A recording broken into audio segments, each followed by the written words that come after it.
washed the water and lost like a wave.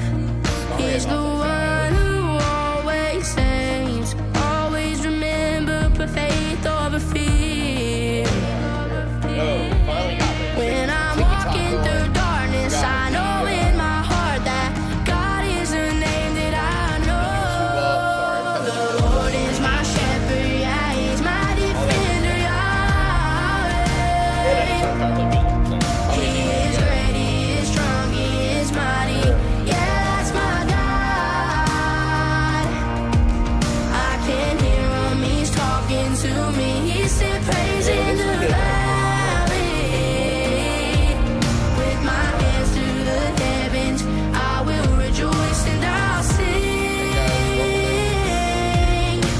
Glory, glory on high, you are worthy. Now and all time you are holy. God, now and forever.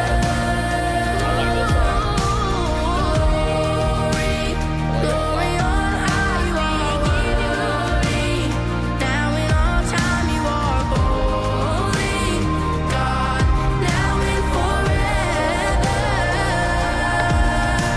The Lord is my shepherd, yeah, He's my defender, Yahweh.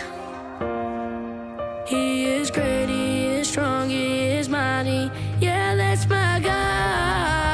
My God, hear Him, He's talking to me. He said, praise in the valley. With my hands to the heavens, I will rejoice and I'll sing. My defender, Yahweh. My defender, Yahweh.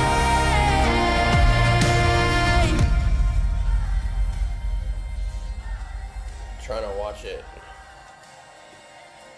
back a little bit. Making sure everything looks good. Sorry, guys. On YouTube. I've never really done YouTube live before. Actually, it looks pretty good.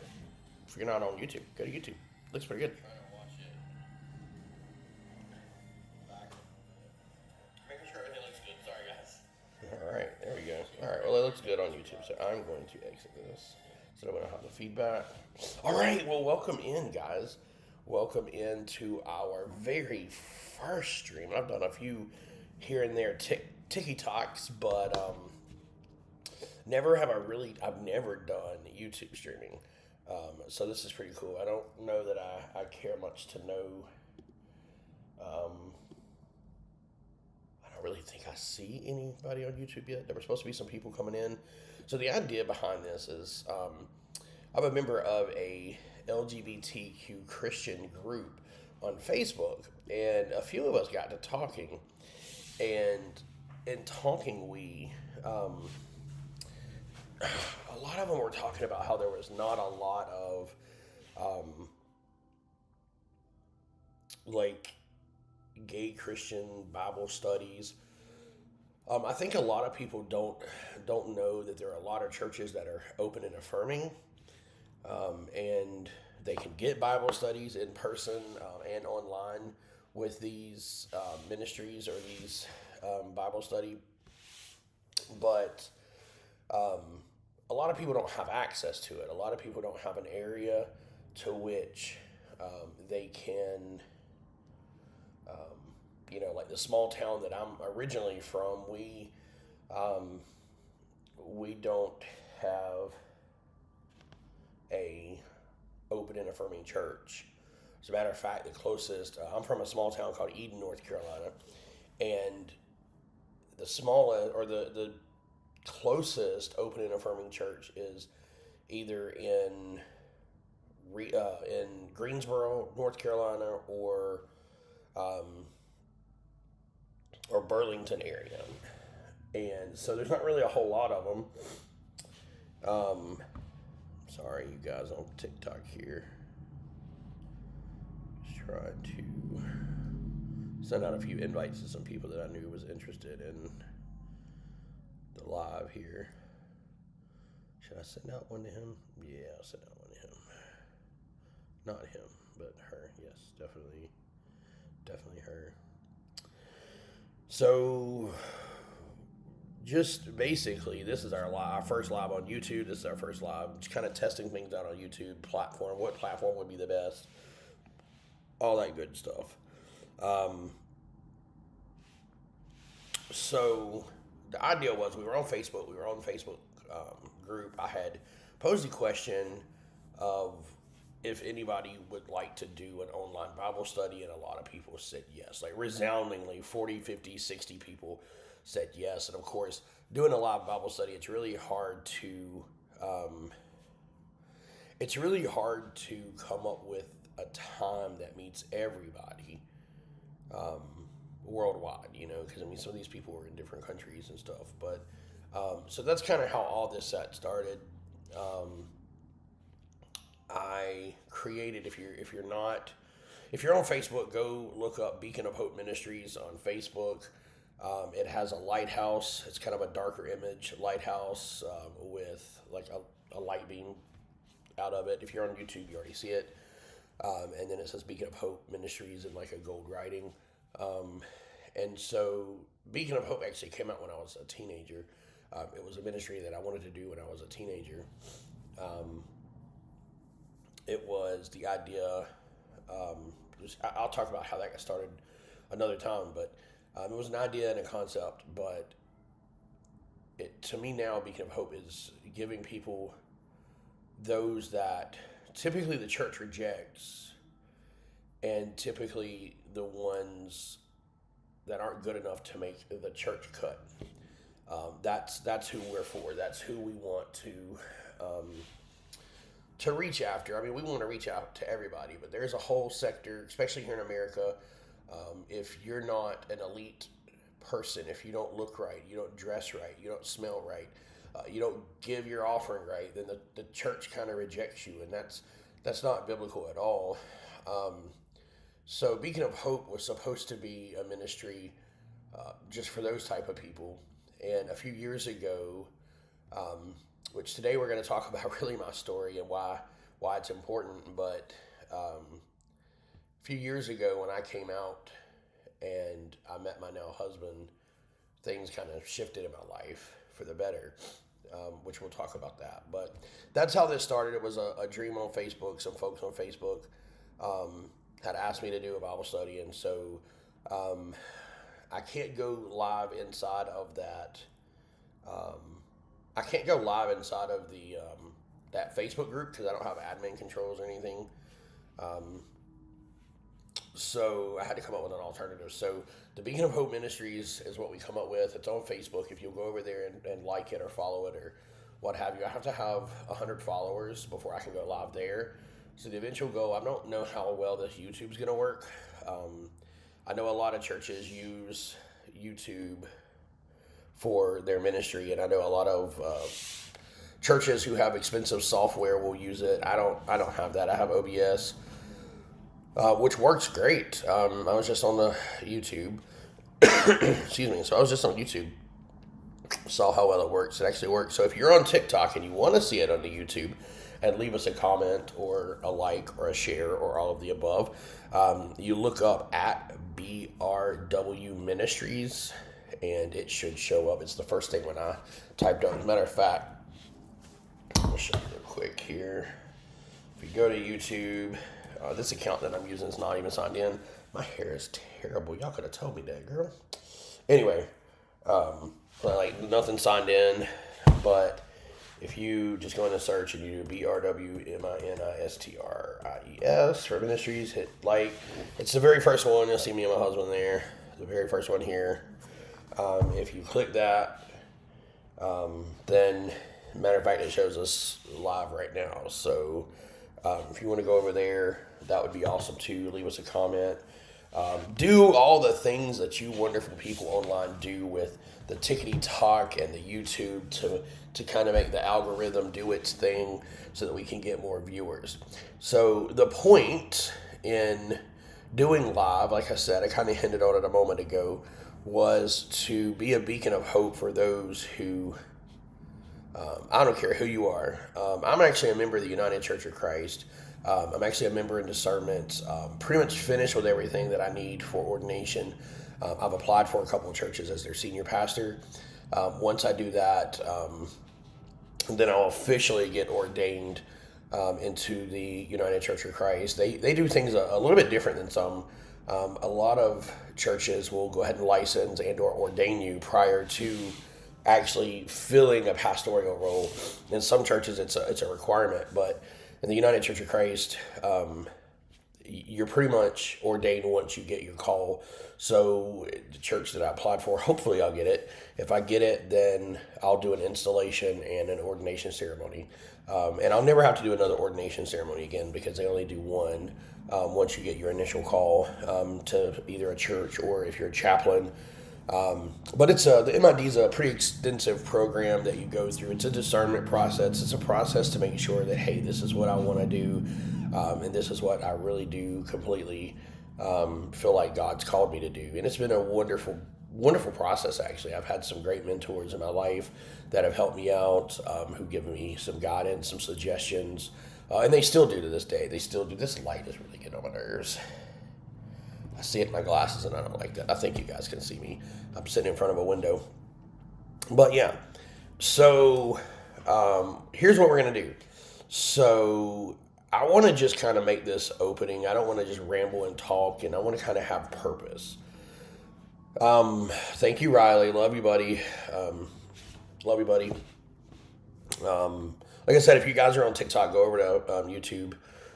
And like the live over there, search at BRW Ministries and go over there, join the live for a few seconds, maybe make a comment or two, like it, subscribe to the YouTube channel, the whole 9 yards. That would be grateful.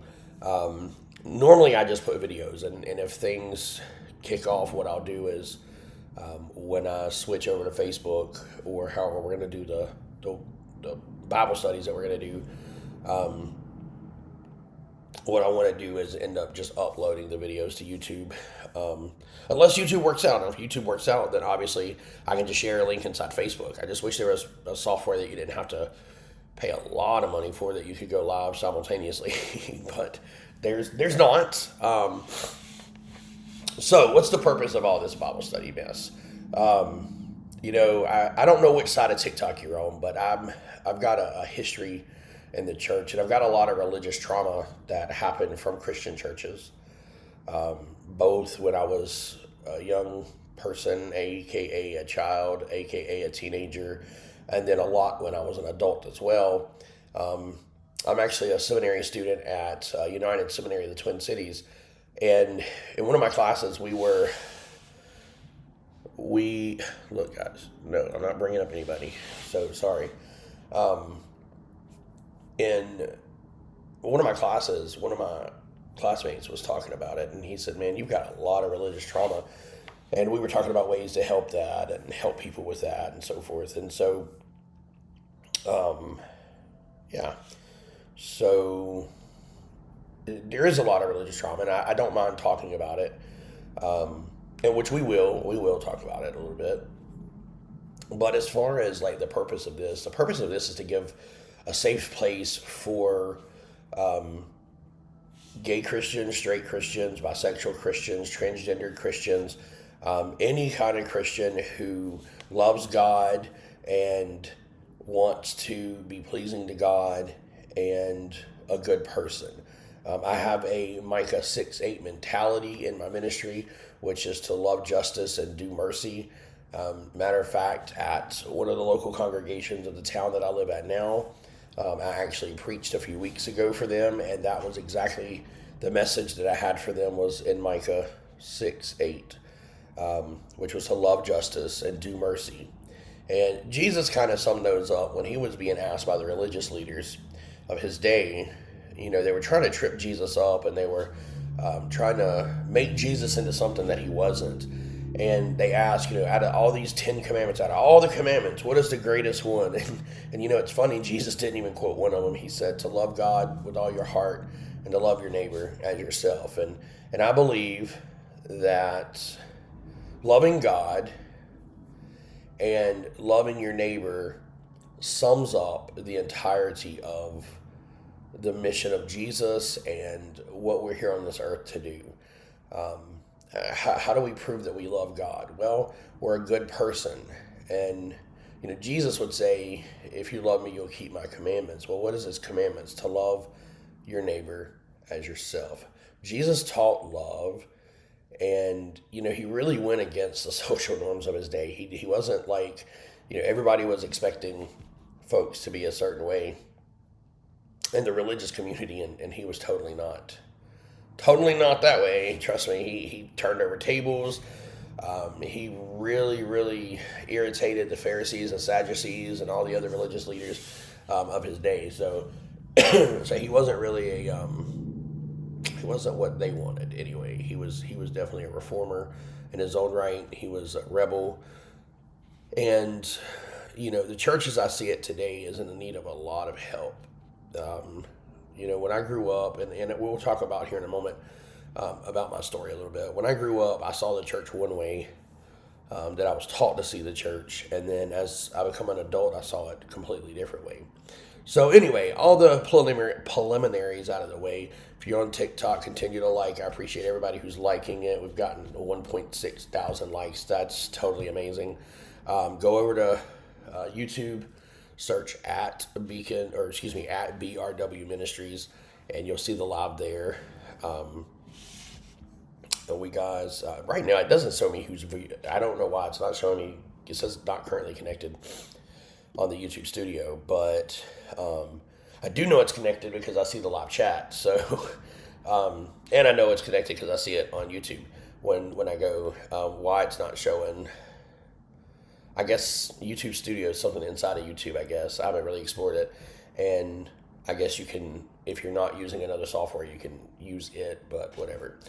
So if I don't see your comments on YouTube live, I'll see them at the end. Of course, I can see them live. I have the chat box open.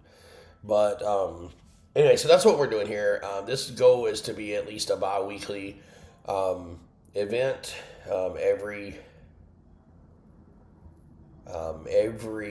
Well, thank you, Riley. I appreciate all those likes. I really appreciate it, buddy. It's my little nephew, guys. He's been a big supporter of me and Randy, and I love him to death. But with the whole technology, we're trying to figure things out. We're trying to get everything down pat. That's what I'm trying to do. So that way I can at least share and share the Bible studies to other people. So the way this will typically work going forward, we'll have another one in about 2 weeks. So while I'm thinking about it, our next one, so everybody will know, will probably be the 3rd of January. Oh, by the way, Merry Christmas. I don't know why I didn't say that, but yeah, Merry Christmas if you guys are celebrate Christmas. We definitely want to say that. Happy Hanukkah. Whatever you celebrate, we definitely want to just end it by saying Happy Holidays, so that way we don't leave anybody out. But yeah, so the next scheduled live, let me say that, on YouTube and on TikTok will be on the 3rd of January, and that's when we'll have an actual Bible study. We'll sit down and we'll talk about a topic. So just a few things. This ministry, or this whole idea, is we are an open and affirming ministry. So literally, no matter who you are, where you are on life's journey, you're welcome here. You're wanted here. You're accepted here. We see you. We validate you. You can be you. You can be free to be you. That's what I love about the United Church of Christ, is that we're just free to be ourselves. We don't have to be anything that anyone else has created. We don't have to be molded and to be shaped into something or someone that we're not. So what's my story? Like, what's the deal with me? Well, I grew up in a very, very, very, very, very conservative family. I used to tell people that I had a drug problem, because not really a drug problem, but I was drugged from church to church to church by not my parents, but my babysitter. I called her my second mom. He was my best friend's mom, which happened to be my mom's best friend. So she used to babysit me when I was small.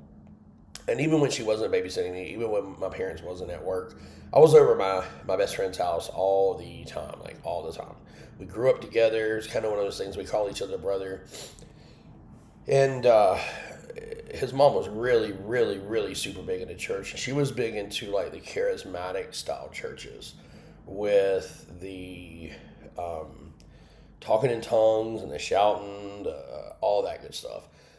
So that's what I grew up on. And just like a lot of people, I didn't know any better. If you're a kid and you grow up hearing something, you don't really question the Bible. You don't really question your pastor. You don't really question anybody, really, in the church, because they know what they're talking about, or at least you assume they do. And I believe they mean completely, wholeheartedly, they mean well. I'm not saying that at all. But I grew up and I believed certain things. But then when I become a teenager, there was a point in time where my parents had a falling out with my babysitter. They no longer really talked to each other. I was like in middle school. And in middle school, I started having certain feelings. I knew I was a little bit different, all that jazz. But then I had a friend. She invited me to church for the first time. I hadn't probably been to church in years. And the church that I went to was a member of the Church of God denomination. The guy who played the piano was a person in my grade, in my class, and he was not really popular, but he wasn't really not popular either. He was like on the fence of being popular and not popular, right? So the point is, my mail's here. Yay, yes, I got mail. But I have a window right here. But, so, the point is, my ADHD kicked in. The point is, I was going to these churches. I fell in love with the youth group. And the youth group that I was going to, not sure who Ghost Man Dad is, but okay, thank you. Appreciate you. But anyway, so I started going to church as a teenager, joined the youth group, and if you've ever been a part of a youth group, you know that is some of the best times in your absolute life. And, oh wait, is this Rocky? The Ghost Man? Oh, that's who I was talking about, growing up with, guys. Speak of the devil and he'll show up. No, I'm just playing. But yeah, I grew up with this guy and his mom. She was the reason I had a drug problem. She drug us from church to church to church, and we watched a guy by the name of Glenn Music. We used to laugh at him. He would run up and down the pews and the aisles. He would stand on top of the communion table shouting and dancing, and we'd watch the communion, and we would just, I remember us laughing and waiting on it to fall down, but it never fell down. Somebody always would catch it. But, like I said, there was a time where we didn't hang out much. I kind of started staying at home by myself a little bit because of my mom and dad. And then from there, I didn't really go to church. And then I met this youth group. Yeah, I would dance across the table. I would go to this youth group, and with the youth group, man, if you've never been in a youth group, you don't know what you're missing. Like, you make so many bonds and so many friends, and it's just got a special place in your heart, really. It's unexplainable sometimes. We went on trips, and we did certain things together, and throughout my young high school years, we had Pastor Mark there, and the church really exploded. Really, not literally exploded, but it exploded in the fact that it's, members, my mom and dad started coming back to church, and life seemed to be great. Of course, I was dealing with things being a teenager in high school. I was dealing with not feeling normal, knowing that, I thought women were pretty, and of course I dated girls, whatever. But I also was very curious about guys, and I knew there was an attraction there. But then it's like all the religious trauma started happening. And what I mean by that is, when I was in my youth group, I wrote a letter to a friend of mine who didn't go to church, by the way. He didn't go to our church. He and I have the same name. His name was Billy. And so, just like kids do, we were in this phase where we would write little, I don't know what it was called, little symbols that would stand for words. It was like we'd write in code, per se. And it wasn't really code, because we would put the the legend up at the top. It was kind of funny. And so, anyway, in this letter that I wrote my friend, I told him that I thought I was gay or bisexual or something, and I didn't know how to deal with it, and I didn't know what to do, and I didn't want him to lose me as a friend, which I never did, by the way. Billy and I were still friends to this day. I mean, I haven't seen him in years because we all graduated separate ways in life. But this letter was intercepted by a member of our youth group. And I'm not mad at this guy because I really do believe that he was trying to do what he thought was well. But I don't know why he thought it would be okay and be cool to be nosy and get somebody's stuff out of their backpack and read it. But, girl, we ain't going there. So he read this letter and he sent it to our pastor at the time, Pastor Mark. And I remember being brought into his office one day and he's talking about the letter, and it's, I don't know, it was really weird. It was a weird conversation to have with your pastor. And he told me that it was dangerous and that I could get sick and I could die. And I don't even remember everything because I was just so embarrassed. And then, and that was, like I said, it was before a Wednesday. I think it was a Wednesday night because it wasn't a Sunday. I do remember that it was a Wednesday night. Because for some reason at this church that I went to, the Holy Spirit never really moved unless it was Sunday night or Wednesday. Sunday morning service was kind of like every other service across this country, which I always thought was weird, but that's whatever. And so we're sitting there. We leave his office, and he tells me that I need to be in prayer to God. Well, I was a little hurt, guys. Like I had this guy in my youth group who takes this letter of me coming out to one of my really good friends, and I felt like he was using it against me. Like, it wasn't his story to tell. It was my story to tell, And so from there, I'm not sure if it was that night. I kind of just sat there during service. And then on Sunday night service, I had gotten the idea that maybe things were done and, pastor didn't say anything else to me or anything. Then that night, Sunday night, come around and services are going, and he calls me up on the stage. And I'm like, okay, well, I'm coming up on the stage for, And then he looks at me in front of, it wasn't a huge church. It wasn't like a mega church, but it was probably on a Sunday night, we probably had about 50 or 60 people there, maybe, give or take. It's, whatever, 40 to 60 people. Let's say that. That's a better number. So, yes, I know my niece is having a girl, and I saw that on Facebook. But, so as I'm up there, Pastor Mark calls me up there, and he says that God has revealed to him that I have been vexed by a demon, and it's the demon of homosexuality.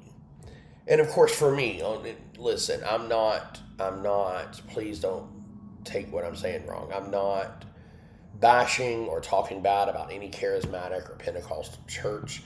I'm not whatsoever. Please don't think that at all. But I have some really, really bad taste in my mouth for this particular denomination and this particular way of thinking and this particular theology, we'll put it that way. But, because here's the thing, God didn't tell that man that. That letter that he got from one of my youth group people told him that. And he blamed God. And he said, well, God told me that you have a demon of homosexuality. Dude, stop sending me the invite. I don't know who you are. You're not coming up on my live. I don't know you, bro. Sorry. I don't mean to be rude, but I'm not sure who you are. Spammers. But anyway, I'm like, God didn't tell this man this. So he brings me up onto the stage. And now, mind you guys, there's, say, 60 people there. My mom and dad's there. I am literally crying. And I start crying because I'm embarrassed, y'all. And this man, just in front of everybody, keeps saying, you're dealing with the demon of homosexuality, and we're here today to cast that devil out. No, Riley, that's the other guy that's commenting is my blood brother here, and our niece is having a baby that lives here. We know that Allie's having a baby. Both of them are named Allie. That's funny. One's named Allison and one's named Allie. So I have two nieces, both with the name Allie or Allison, that are having babies. So it's kind of cool. Anywho, back to my story. Now that I clarified that for Riley. So we're up there, and he starts praying on me, and I don't know what to do, guys. Like, I remember that day it was yesterday. You could have thought it happened yesterday in my mind. And I remember him taking the oil, and he was slathering on his hand, and he starts holding my head a certain way, and he's screaming in my ear, and all the people in the church start coming behind me, putting their hands on me, and I'm crying and blubbering and like a fool because I've been outed. I have been outed by this one man who, fine, if you think it's a sin to be gay, man, you could have took me in that. The whole conversation should have happened in the office. You should have never said, oh, God's told me. No, he didn't. God didn't tell you anything. That letter that you got told you something. And so at the end of the service, like, he prays, I don't know, it's probably 10, 15 minutes. I'm sitting here blubbering, crying. And at one point, I'm getting so weak because so many people are pushing down on me, and I'm crying, and I finally just kind of get on my knees, and then I get on my stomach, and this pastor's laying on top of me, pleading the blood of Jesus over my life. And finally I just lay there. Like, I had cried as much as I could cry, and I just couldn't do it anymore. And so I just laid there, and the pastor said, that's it, let it go, Billy, let that demon go. I remember that. I remember those words. And I just sat there. And I just sat there. Then I got up. And it was at that point I decided that I was going to live my life as a straight man. I listened to the pastor when he said, all you have to do is marry a woman. God's going to send you a woman, and she's going to be the love of your life, and she's going to make you so happy, and you're just going to forget about all this other mess. But it didn't. Like, from the day that I got up off that altar, like, I still was attracted to men. I went back to school on Monday, still had a crush on a certain guy. None of that changed. I just suppressed who I was. And I lied to myself, and I lied to others as to who I was.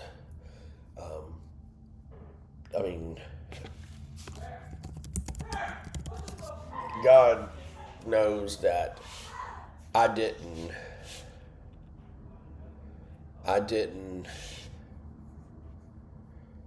feel any different whatsoever.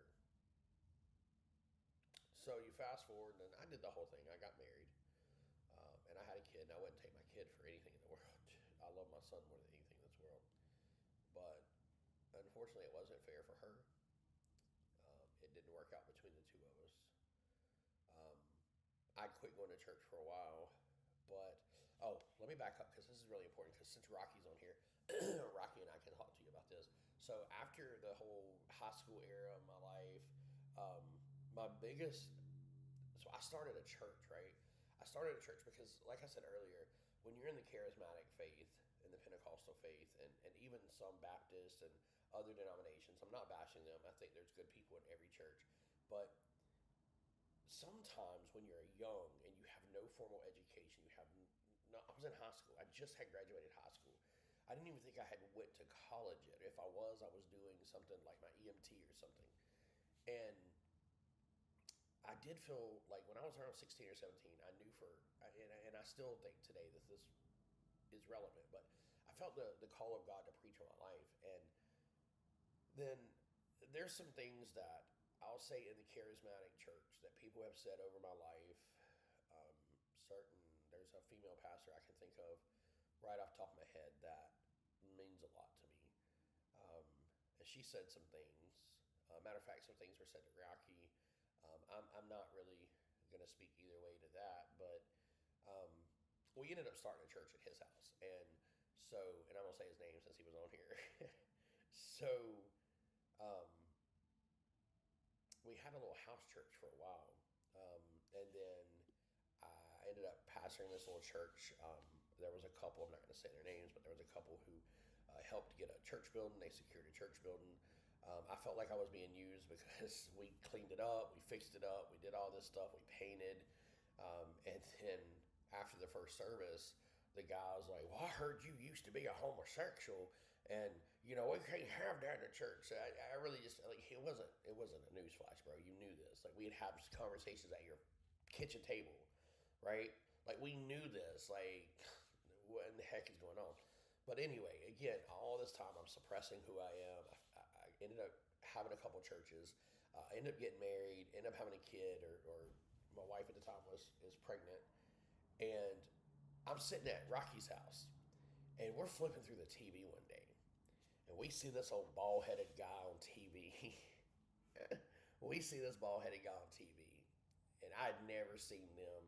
Now, when I was doing my little preaching thing, that guy that I told you guys about a minute ago that would dance and shout on top of the communion table and stuff, he kind of tried to take me up under his wing, and I got licensed or ordained under the same organization he did, which was a non-denominational organization. And he had this little church down on the boulevard, we call it. And I went and preached for him a couple times. Anyway, he took me under his wing, but I can remember he used to have tent meetings. And during these tent meetings, these weird looking guys that looked like they were from Texas, that's exactly what they looked like. Two big Texas hats. I didn't know who they were. I was so young. I didn't keep up with church, like, who's doing what at what church. I didn't care. And so they would come into these tent meetings. They would be recording on their video recorders. And I didn't know they had a TV show. I had no clue. And so Brother Music was like, "Watch what you say. They got video recording." And I thought that was like, okay, they're good. Maybe they'll record the service. I don't know. So fast forward to that night that we were watching TV at Rocky's house. And I see this guy, this dude in a suit. He's holding a Bible. He's got some Bible scripture behind him on the green screen. And then he's talking about, the Holy Spirit don't work today the way it worked in the first century, and that miracles don't happen today the way they happened in the first century, and that's not God's plan, and God's plan is the X, Y, and Z. And I'm like, this dude has lost his rocker. Like, what is he talking about? I mean, here I was. I grew up in the Pentecostal faith. I grew up in the charismatic movement. Like, I've heard stories of stuff happening. I mean, I've never seen anything per se happen, but I've at least heard stories at this time in my life. And I'm like, what in the world is this dude talking about? And so, being a very young and naive wannabe preacher at the time, I call into this man's TV show. I call in and I debate him, and I tell him he's wrong, he's crazy, he don't know the Bible. And then he actually challenges me to a debate, which I accepted, not really knowing who they were. I accepted his debate. And then a couple months went by, and I remember there was this little old lady. There was a little old grocery store that closed down, and she owned this little rundown building, and she let me use it, and we started a church there. And it was a pretty good church. We had several members that went. My brother Rocky went, and my wife at the time went. My mom went. A couple other people would come. And so it would be so cold in the wintertime. I remember we would have to light a kerosene heater and get it started. I would go like an hour and a half, 2 hours early just to get the building warm enough for people to come in and sit and have service. And then I would have to set up the microphones and the PA systems and all that. But man, it was some good times. I will say it was some good times. But that led into the debate. So they came to the church service one day, and they brought a man in a wheelchair, and they told me that since I claimed that I had the power of the Holy Spirit, that I should be able to heal this guy. And I did try. Like, you guys got to understand, I thought I did have the power. Like, I mean, I was doing everything right. I was marking all my T's, crossing my I's, so to speak. And I was doing everything that I was told from that faith tradition that I had to do in order to possess this power and use it. And so the guy didn't get up out of his wheelchair. Just pointing that out. He never did. Matter of fact, I found out years later he died, which stinks. But as I'm going on with life, um, I get the phone call from, I don't know how he got my number. Maybe I gave it to him the night I called in on the TV station. I don't remember. But anyway, he got my number. He calls me up and he says, "Hey, this is Jason." And I was like, "Yeah, man, what's up?" And he's like, "That debate you wanted to do." I was like, "Yeah." He's like, "What about you come in?" And we start going over the date. And he said, "We'll talk about whether or not miracles are for today or not." And all this. I was like, "Hey, that sounds great. We'll do it." So I remember I went to, remember my babysitter I was telling you guys about? I think she lived with Rocky at the time. We all went together and I started studying. I started getting in my Bible, pulling out every verse, everything the Bible had to say about miracles. Boy, I was ready. So the debate night happens, and he holds up this. I mean, I have a cup of water, but he holds up this stuff called the Works, and I don't even know if they make it anymore. But it was a very, very, very, very, very, very, very dangerous chemical. And with that chemical, it literally, if you drink it, it would kill you. And he said, quote, "If Mr. Williams has the power that he claims that he has, he should be able to do the things that they could do in the first century." And what he's referencing is, if they should take up any or drink of any deadly substance, it would not hurt them. That's what he's referring to. And so he tempted me per se to drink this stuff, and I didn't do it. Obviously, I'm still sitting here, but needless to say, on that particular debate, I lost terribly on. And the debate topic was the existence of miracles in modern day, and that opened my eyes as a very young, like in my early 20s. Opened my eyes to really studying the Bible and studying faith traditions and studying different things. And I kept asking myself, well, what if they're right? And so the Church of Christ teaches that the only way to salvation is through their church, that they're the only church going to heaven, that women can't speak, women can't have any position of authority in the church. You can't use mechanical instruments in worship. You can't use the piano, the drums, none of that, because God never authorized it, therefore it's a sin. There's a lot of stuff that I do agree theologically with them, but there's more than none I completely disagree. Um, so I ended up being baptized in Eden, North Carolina, under the Church of Christ, and I joined the church. Rocky joined for a while, and his family did, and my family did, and we did everything that a good Christian should do. Um, I still the whole time was feeling the same way I was feeling, y'all. Like none of those feelings ever left me. I was married though. I was committed to doing what God wanted me to do, and that's the thing. I was committed to doing whatever it took to make God happy. Because after the end of the day, who wants to burn forever? All of eternity, you think forever. When we think of the concept of forever, it doesn't seem like a long time because we don't have an actual concept of forever. But to be locked in a place of complete torment forever, burning and never, ever getting out, no matter how much we try, to me, that was such a scary, scary thing to think about or to have to possibly endure. So, of course, I wanted to do what was right. So, if I was being told that being gay was wrong, then of course I wanted to be right. I didn't want to do it. I would resist it. And then, the pastor would say, well, you just resist the devil and he'll flee. And he'll flee. And, well, he must have not went away too far because, girl, he's still here, if that's the case, right? But the point I'm making is that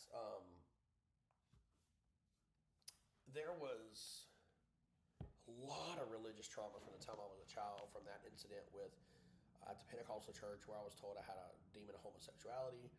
And then fast forward to during the Church of Christ. At first it was great.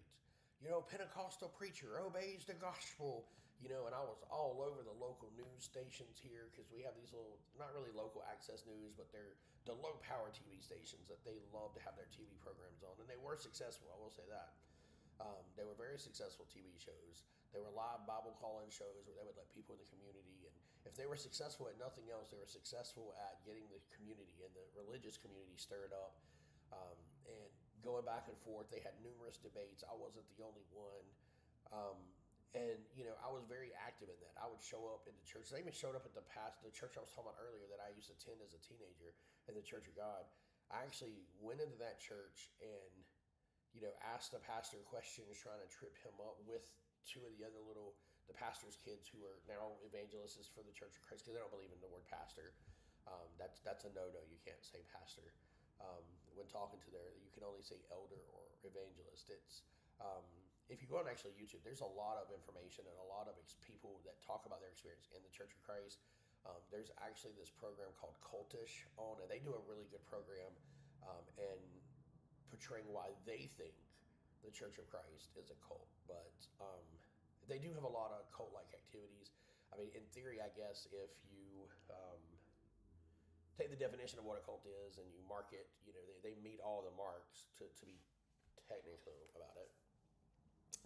But anyways, so again, I was still feeling just as gay then as I did any other time. And so a couple years ago, about 4 years ago or so, me and my wife split up. I had quit going to church because my stuff with the Church of Christ didn't work out, because I was studying eschatology with a guy from Michigan, and then the evangelist, the pastor from the local church, told me I either stop studying it and just take his word for it, or they were going to excommunicate me from the church, which is what they did. And then I started going to a church in Greensboro. It was a Church of Christ in Greensboro. They ended up doing the same thing when they learned that I take and I hold the realized eschatology viewpoint, or the covenant eschatology viewpoint, which is a viewpoint that I thought was completely crazy at first, but there's a lot of people that actually agree with it. They don't buy into this pre-tribulation or this mid-tribulation or any of this stuff when it comes to, I love you too, Rocky. They don't buy into any of that when it comes to the rapture of the church and all that. And for the first time when I was studying with these guys in Michigan, a lot of stuff that they were showing me from the Bible actually made a lot of sense to me. And so, like for example, one of the biggest arguments was in Matthew chapter 24, where Jesus is talking about the destruction of Jerusalem. I don't know of any theologian who won't argue that Matthew 24, especially the first part of that, is really referring to the destruction of Jerusalem. And that used to be the argument, where the first half of that chapter was the destruction of Jerusalem, but then the second half was the return of Christ, but yet there's no separation line in there. As a matter of fact, and I think it's around verse 30, Jesus, looking at his apostles there, he actually tells them that some of you will not taste death till you see all these things take place. And by all these things, we're talking about, what are we talking about? We're talking about the destruction of Jerusalem. We were talking about the return of Christ. We're talking about all that. And so for me, it just made sense. And so the Church of Christ kicked me out twice. And I'd had enough. I'd quit going to church there for a while. I read my Bible. My mom and I, we met. We done communion. We did everything that we thought we were supposed to do to be good little Christians. And then just life turned upside down for me, in the fact that I ended up leaving my wife, and around that same time I actually met the one I'm living with now, my husband. And his life became kind of perfect and complete for me again. I remember I told him, I was like, it's really important. When we first started dating, I said, it's really important that I find a church. Church has always been important to me. Worshiping God and being a good person and helping others has always been a big thing for me. And of course, he's like, man, I'll support you. If you want to do it, we'll support you. So that led me to gaychurch.com. And I'm not supporting any of these. I'm not like endorsed by them or sponsored by them or anything. But I went to that website and just found open and affirming churches. Churches that I knew that would be okay with gay people, basically. And so I called a few of them, and the one that I go to now, my home church, Life's Journey United Church of Christ, in Burlington, Pastor Micah called me, and we had a long, huge conversation on the phone. We ended up talking for probably about an hour and a half, 2 hours, which we always do. Even to this day, we talk that long. But we decided to visit, and we visited for a few Sundays, placed our membership, and then Mike and I got to talking about my call to ministry and how I used to preach a little bit for the Church of God, and how for the Church of Christ is most of my experience, how I would lead Bible studies and sermons and so forth for them, and how I had started a few churches and how I just wanted God in my life I just wanted to be used by God. And he explained to me the process of MID and becoming a minister at the UCC. And so, I started it. It's been about 2 years, almost 2 years now since I've been in that process. And like I said, I've applied for a couple of churches. Another couple of resources. And I don't know, some of you guys may be watching a live like, I don't see how he can be calling himself gay and a Christian. Well, it's possible. It's definitely possible. Some resources I would recommend. I didn't grab them off my bookshelf. The first one.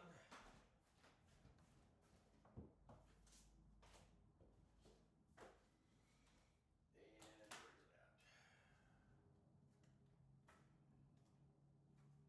I got them right here, y'all. Don't worry. They're at the top of my lists. There's another one I'm looking for, but that's okay. These will do for now. So the very first book that really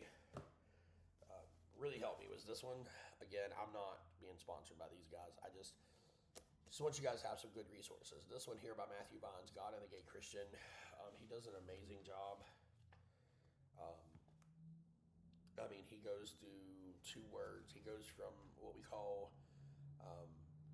I failed to mention to you guys that while I was in the Church of Christ, I went to school for 4 years and did my Bachelor of Arts or Bachelor of Science in Ministry and Bible at Emory University in Montgomery, Alabama. So one of the things that got me comfortable with who I was the Greek language and reading it and stuff, and being able to read the original text, or at least decipher them. I can't read them like I can read this, but now that I'm at United Seminary, doing my Master's of Arts and Ministry, a little bit different, but there's a concept that anybody who takes any kind of what class called hermeneutics, which is biblical interpretation, and anyway, the point is there's a phrase called eisegesis and exegesis. So eisegesis is when you read a text and you make it say what you want it to say, basically, or exegetical research or exegesis is when you pull the meaning from the text directly. It's when you go word by word, text by text. You use the Bible to interpret what the Bible says. Really, just overall, it's a really good, it is the gold standard in interpreting the Bible. So Matthew Vines does an excellent job. He takes the 6 clobber passages,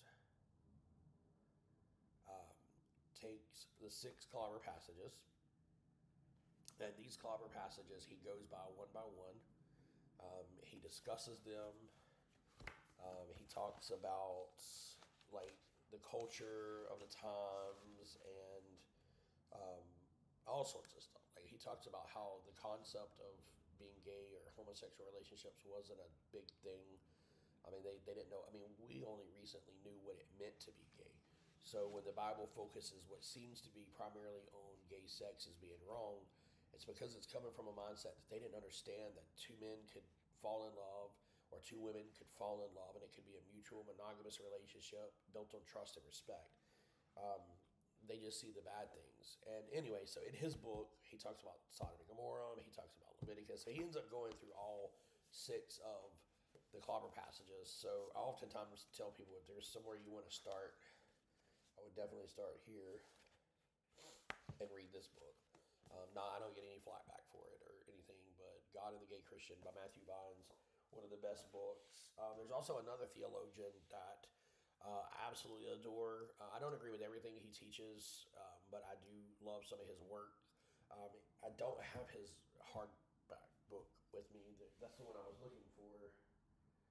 I think it's in another room.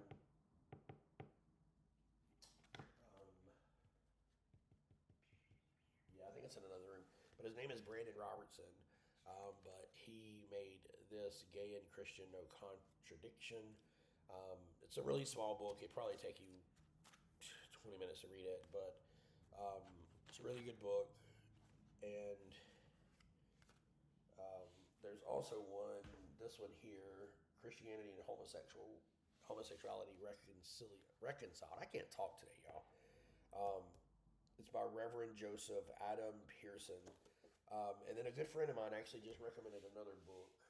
And I don't know where it's. I think I have a book. We just moved, and I have a book bag that's got a couple of these books that I was reading in there, or it might just be on my shelf and I don't remember where I put it. But there's a couple of them on here that I don't see right off the top of my head, but um, there's another one, and it's actually written by a non-gay Christian. It was actually a straight Christian who talks about why the church should accept and welcome gay people, and it's not written nowhere near. It doesn't. Most of your books that are written on being gay and Christian are written from the perspective of let's deal with the six clobber passages, right? Jesus didn't say anything about it.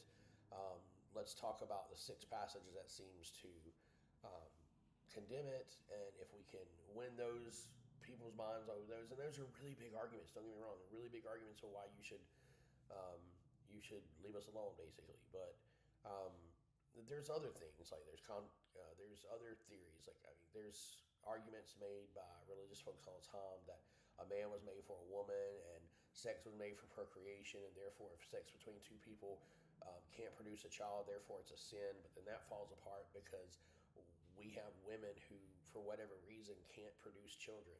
And so if a straight couple, a man and a woman, get together and they can't have a kid, does that mean that they're in sin? Because sex, once again, was meant for procreation. But yet the Apostle Paul, he said that marriage was created so that way that you wouldn't burn with lust in your heart one for another. So to me, marriage was created so that you could have enjoyment of sex without being guilty. That's what the Apostle Paul said. And so my point is, that's eisegesis. Remember what we talking about? When you take one concept and say, oh, well, in the beginning, God created a man and a woman, and a man is made for a woman, and it's against nature. No, it's not against nature, actually. There's thousands of species of animals that have homosexual relationships. As a matter of fact, I think it was penguins or swans, or both, that if they're a same-sex relationship, they will actually, um, they will actually, hold on, y'all. They will actually steal eggs and sit on their own and raise children. So I'm not making we're not switching. So the whole point of this live today was just kind of introduce you guys. I know we've been going for a while, but it was to introduce you guys to me, introduce you guys about ministry. Beacon of Hope Ministry is a ministry that stands strong and loving you, supporting you, being a place that you can come and be yourself. You don't have to be what everybody else wants you to be. It doesn't matter who you are, where you are on life's journey. You are welcome and wanted here. And if there's anything that grows out of this, then we'll just let God lead that. But for now, it's just going to be a bi-weekly Bible study. And now that I figured out TikTok Live, I might actually start going on TikTok Live a little bit more often when I have, these random lives or something.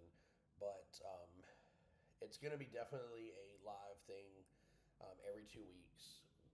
Next week, since, first off, happy holidays, no matter what religion and what faith you celebrate. We want to definitely say happy holidays to you. Merry Christmas, happy Hanukkah, Kwanzaa, whatever it is that you celebrate. I hope that this Christmas spirit and this Christmas time is filled with love and joy, peace, and hope. And I am a Christian. I am gay. I am a Christian minister who is gay. And I hope and I pray that the love and the light that fills the world will just be with you and yours during this Christmas. And right now it's so hard for a lot of people. A lot of people have experienced loss. I'm a paramedic and I hate this time of year because, we do so many people die around this time of year or have died around this time of year, and there's lost loved ones. And so, a heart goes out to you guys and know that I'm praying for you. I also want you to know if you haven't already, go to YouTube. If you're on TikTok, go to YouTube. If you're on YouTube, come to TikTok. YouTube is BRW Ministries. You can't miss it. It's got me and my husband as a profile picture. And then you'll see this live. So interact with that. Interact with the live video from YouTube. Interact here with me on TikTok, and if you're from the Facebook group, that was the whole point in this, was to welcome people. The next week's going to be a lot more structured. What I mean by structure is, we might play a song, have a moment of reflection, just kind of take a moment to breathe. But today I just kind of wanted to introduce myself, introduce what is it that you're doing, and how can we be a part of it type answers. So that's what we're doing. And then, so we'll probably take a moment, we'll have like an opening prayer, we'll probably have a devotion or something, and then of course, when we're doing our Bible studies, you're more than welcome to pose questions, whether that be in the YouTube chat, whether that be in the chat here on TikTok. Definitely want you guys to join along with us and to ask questions and study along with us. We'll have a topic that we'll be discussing next week. We probably will talk about being gay and Christian and how there's no contradiction. So if you have some time, if you have spare time, I would definitely maybe read God and the Gay Christian. We can talk about that some. A lot of the same arguments that I actually use from this book because it makes sense. And, I don't agree with every single thing that he teaches, or just like I don't believe in everything that Brandon Robertson teaches, but I love him to death. I think Brandon is one of my favorite authors to this date. I actually have his newest book that he signed for me, which was amazing. It's actually signed, not auto-pen signed. It's amazing. Hopefully some good will come out of this. If there's anything that we can pray for you about, if you need a prayer, please don't hesitate to email me. It's brwministries@gmail.com. You can contact us there. I'm working on like a blog or a website or something. Or if you're on Facebook, just look up BRW Ministries. Follow that page. I've got to have 100 followers so I can go live there. But if you'll follow that page, you can send me messages there. And I will be glad to pray over and with you for anything that you need. Whether it's prayer, I can't guarantee I can pray in person, like on the phone with you or on TikTok with you or something. But if you have prayer, I will not only pray for it, but I will anonymously put it on prayer list at church. And there is this beautiful little girl who lives in my hometown, and I'm really good friends with her mother, even though we don't agree eye to eye on 100% of everything, which nobody does. But she has started this prayer journal, and I'm hoping to be able to get her a journal that she can put. And she literally on her Facebook, her and her mom have Facebook together, and she's a pretty popular mom. And so she always gets these prayer requests in when she posts videos. And so what I would like to do is to get her a journal that she can put all these prayer requests in, and then I can help her and get like this big prayer chain going for everybody. So if there's something that you guys need or want me to pray about, whatever the case is, by all means, please reach out. I'll be glad to pray for you. My TikTok messenger is always open. Can't always guarantee that I'll get there. My husband always laughs at me because he'll send me videos, and I don't always respond in time. But I do love you all. I hope, and may the peace of Christ go with you and your family this holiday season. Remember why it is that we celebrate this season, and be a Micah 6:8 person. Show justice and love mercy, okay?